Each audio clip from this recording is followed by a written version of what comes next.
Hello guys! Hello! This is for Taurus. Taurus, welcome dito sa aking channel. Kapalaran na 888. Welcome! Alamin natin kung anong messages, vibration, gabay, energy para sa lahat ng Taurus. This is general reading guys. So, please check your intuition.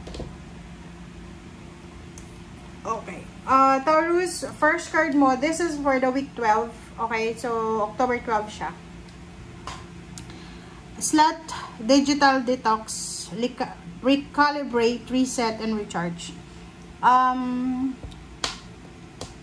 Please comment down below Ikaw ba ay Taurus na masyadong nauubos yung oras mo para sa social media, sa internet, sa panonood ng TV? Masyado kang nakafocus sa worldly events, worldly news, or kung ano pa man. Kasi dito sinasabi na kailangan nating mag-recharge. We need to, sabbatical, yung parang ipopause mo muna yung sarili mo. Kasi minsan alam nyo ba guys, doon sa masyadong nakafocus sa social media, sa internet, sa mga cellphone, sa gadgets, hindi nyo ba napapansin na hindi kayo makatulog sa gabi?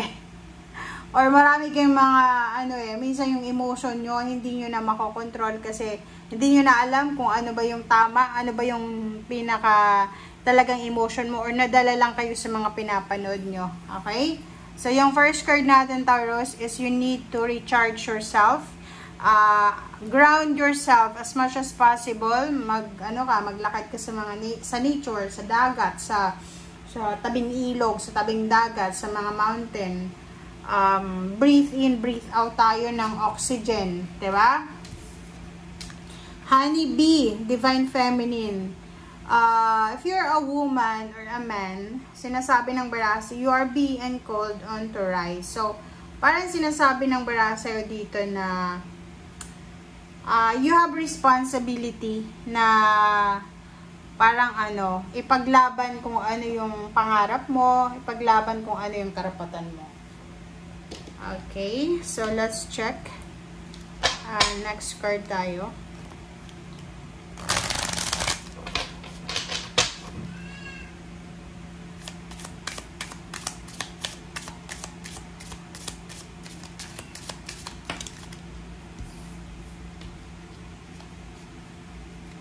Okay, number 3, 3 of diamonds. Number 48, 8, 9, 10, 11, 12. So, it's 3 again, 33.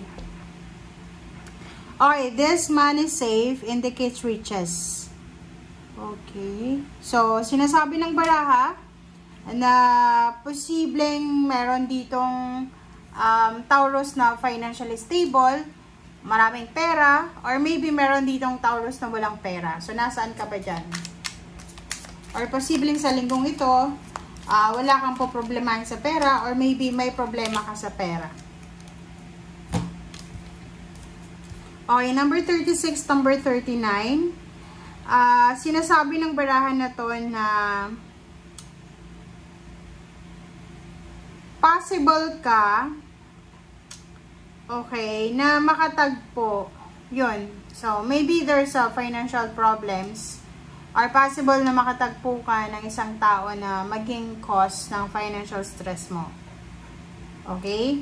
And dito sinasabi ng baraha sa'yo na if you're single, looking for a relationship, possible din na sa linggong ito ay makatagpo ka ng tao na magmamahal sa'yo.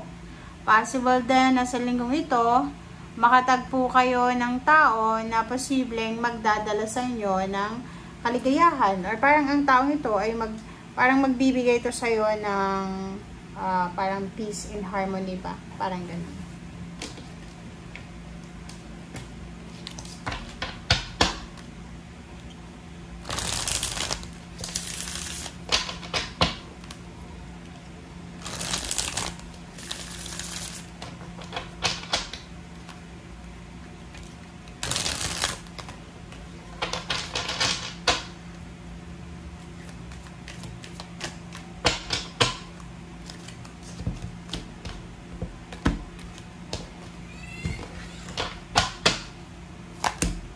Okay, the Chariot, King of Wands, and Three of Pentacles.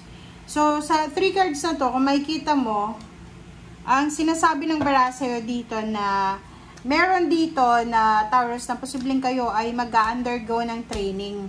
Pwedeng ikaw ay matatanggap sa isang trabaho, sa isang company, and kailangan mo mag-undergo ng training. So, pwede din na nag-a-apply ka papuntang ibang bansa, and kailangan mong mag-training ng lengguwahe, or kailangan mo pwedeng seaman ka, or kailangan mo mag-training ng kung ano man na training na to, pwedeng sa TESDA or kung saan pa man. Or parang nakikita ko, pwedeng ito ay isang Taurus na gusto niyang mag-aral ng or matutong mag-drive ng car or any equipments na sinasabi ng bara na excited ka para sa pag-aaral mo. Okay? Or tapos ka na sigurong mag-aral, so marunong ka nang mag-drive or marunong ka ng kung ano man, computer, ano ba, na pinag-aaralan mo. Okay? So, dito sa Ten of Wands, sinasabi ng bara sa'yo dito na yung iba sa inyo dito ay sa linggong ito ay pwedeng sobrang busy kayo sa trabaho, sa obligation, sa family, or sa kung ano man na pinagkakaabalahan nyo.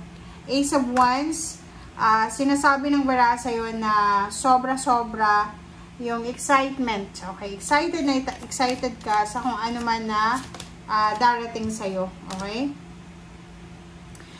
Sinasabi ng bara sa'yo dito na if you are suffering financially, if you are parang marami ka bang utang or marami kang mga kailangan i-settle financially, sinasabi ng bara sa'yo dito na posibleng makatanggap ka, okay, ng balita, posibleng makatanggap ka ng information na makakatulong sa'yo para makabayad ka sa utang mo, and pwedeng this is a job offer, pwedeng may isang tao na makakatanggap ka ng messages or information from someone na, uy, Taurus, pwede ka dito sa amin, pwede mong itry, ganyan, ganito. Okay, diba? Trabaho to diba? So, there's a sudden, immediate news na posibleng darating sa'yo sa linggo.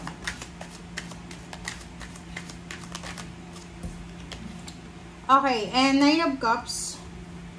So, dito sa Nine of Cups, sinasabi ng bara sa'yo, plus 5 of Cups, na yun, ang sinasabi sa'yo dito ng last 2 cards mo na kailangan mong pag-isipang mabuti. Halimbawa, job offer siya, love offer, or kung ano pa man na-offer sa'yo, make sure na pag-isipan mo siya para hindi ka magsisi sa bandang huli.